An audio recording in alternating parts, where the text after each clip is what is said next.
नमस्कार, मोनिका सक्सेना। मैं आपको बताऊंगी आज की कमर दर्द में हम कौन कौन से आसन कर सकते हैं और उससे हमें बहुत फ़ायदा होगा। तो उसके लिए क्या करना है, सबसे पहले हम जैसे सूक्ष्म क्रियाएं करते हैं वो हमें करना है। ओम की ध्वनि, मेडिटेशन आपको बहुत इफ़ेक्टिव है कि हम जब ओम की ध्वनि हम करते हैं तो हमारी पूरी बॉडी एनर्जेटिक हो जाती है, तो वो बहुत ज़रूरी है। फिर उसके बाद जब हम धीरे धीरे करके आसनों पे आते हैं और आसन के बाद प्राणायाम।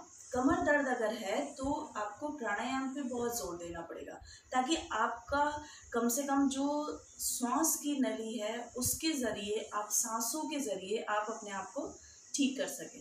तो वो अपने हाथ में है, अपने बॉडी की चाबी हमारे हाथ में होनी चाहिए, किसी और के हाथ में नहीं होनी चाहिए कि हमारे को हम बीमार पड़े तो हमें क्या करना है। तो उसके लिए बहुत ज़रूरी है, बहुत इफ़ेक्टिव है कि अगर आपके कमर में पेन है तो कोई फ़र्क नहीं पड़ता, आप ये आसन करिए।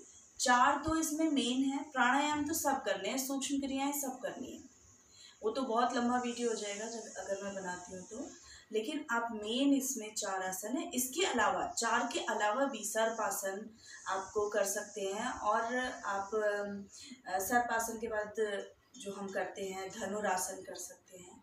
तो ये जितने भी हम पेट के बल और पीछे की तरफ हमारे जाने वाले आसन हैं आपको वही करने हैं। कमर दर्द में कभी भी आगे झुकने वाले आसन नहीं करने हैं, क्योंकि जितना हम आगे झुक के आसनों पे जोर लगाएंगे वही हमारी पेन होना शुरू हो जाता है। सूर्य नमस्कार में भी जो हमारी तीसरी वाली हम पोजीशन होती है, उसमें तीसरी काउंटिंग की जो पोजीशन है उसमें आपको नहीं रुकना है, आपको सीधे चौथी पे जाना होता है। तो ये चीज़ें हमें पता होनी चाहिए, हमें याद होनी चाहिए, और बार बार बताने से क्या होता है कि हमें वो याद पता चल जाता है और हमारे को दिमाग में याद रहता है। तो सबसे पहले करेंगे हम पेट के बल में मकर आसन, सबसे पहले करते हैं, क्योंकि मकर, और मैं फटाफट करके बताऊंगी लेकिन उसमें थोड़ा थोड़ा देर आप लोगों को रुकना है। थोड़ा देर हम रुकेंगे तो क्या होगा, उसका इफेक्ट हमारी बॉडी पे पड़ेगा। तो पहले मकर आसन मेन आज कमर दर्द के लिए है। तो मकर आसन की हम करेंगे पेट के बल की विधि। कैसे करेंगे, दोनों हाथों को अपने बिल्कुल मिला के रखिए छाती से दाएं बाएं। अब हम जैसे हम उसमें करते हैं इसी तरह से करेंगे, दोनों पैरों को मिला के, पंजे बिल्कुल हमारे अंदर की तरफ खिंचे हुए होंगे, बाहर की तरफ नहीं होंगे। अब इनको पूरा उठा के ले जाइए, हमारी चिन जो है वहीं लगी रहेगी आसन से, और इसी तरह से हम ले जाएंगे इसको राइट साइड। इसी तरह से आपको एक ये विधि करनी है इसकी। दोनों पैरों को फिर खोल के दूसरी विधि, कैसे, इस तरह से आपको टच करना है। आपकी कमर चाहे पूरी ट्विस्ट हो जाए लेकिन आपको टच करना है इस तरह से। फिर आप पैर उठा के करिए इस तरह से, और फिर आपको पैरों को सीधे करके करना है। सीधा करके आप पंजों को बिल्कुल खड़ा रखिए। उसके बाद हम इसको ट्विस्ट करेंगे कमर को पूरी, और फिर पैरों को फिर से फोल्ड करते हुए, दोनों पैरों में गैप करते हुए इसको पूरा उठा के रखेंगे ऊपर तक। एक पैर को हम ऊपर ले जाएंगे। तो ये हमारी पीठ के बल हो गई। फिर हमें बिल्कुल आराम की स्थिति में आ जाइए, कोहनियाँ आगे कर लीजिए, हाथों को बिल्कुल इस तरह से रखिए। इसके बाद में एक एक पैर से हम धीरे धीरे से इस तरह से अपने हिप पे लगाएंगे।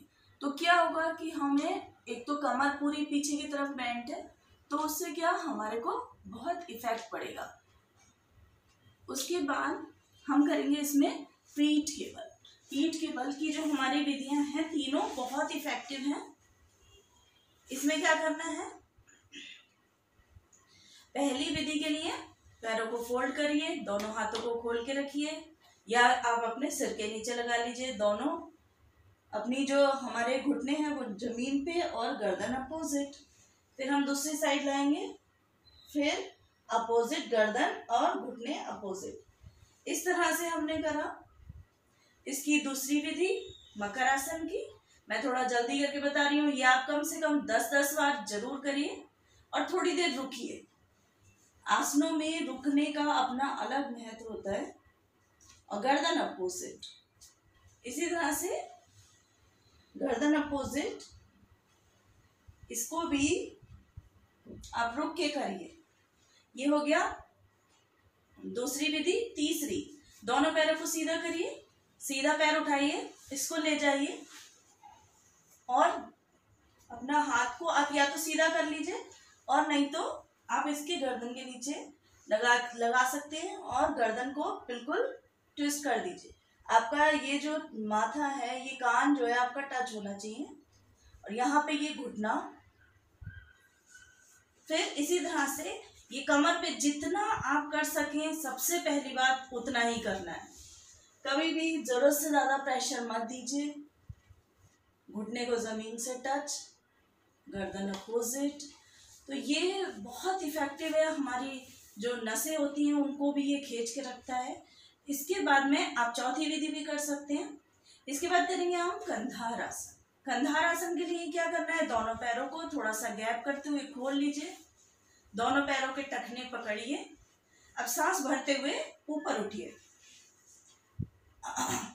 एड़ी अगर नहीं उठाएंगे तो मत उठाइए, और उठा सकते हैं तो इजीली उठा लीजिए। ये बहुत इफेक्टिव है कमर दर्द के लिए। धीरे धीरे नीचे, इसको भी 10 बार करने की कोशिश करिए।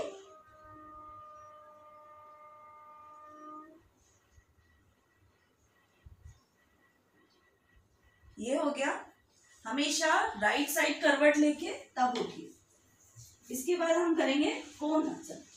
तो कोण आसन के लिए दोनों पैरों को सामने करिए, दोनों हाथ पीछे। अब धीरे धीरे करके हम ऊपर उठेंगे और पंजों को हम अपने नीचे जमीन से लगाएंगे।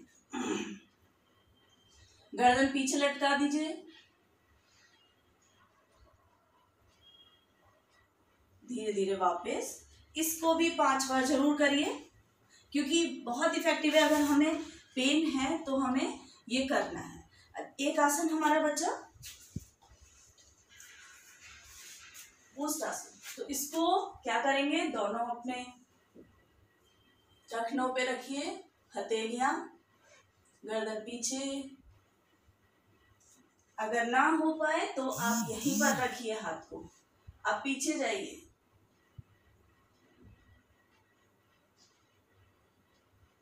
धीरे धीरे वापस। इसी तरह से हमें अपनी प्रैक्टिस बढ़ानी है और जब हम प्रैक्टिस करने लगेंगे तो कुछ भी कठिन हमारे लिए नहीं होता है। तो ये चीज़, ये 4 हैं, लेकिन इसके बदले आप सर्पासन भी कर सकते हैं। मैंने आपको एक एक बार करके बताया, आप इसी की गिनती बढ़ाइए। कमर दर्द अगर है तो मेन प्राणायाम में और ओम की ध्वनि में और भ्रामरी, ये बहुत ज़्यादा ज़रूरी है करने। ये बहुत, इससे एकदम मेंटल पीस मिलता है और आपको एकदम मानसिक शांति जब मिलेगी तो खुद ही सोचिए कि कितना अच्छा दिन आपका बीतेगा। सुबह अच्छे विचार होने चाहिए और रात तक वो बने रहने चाहिए। नमस्कार।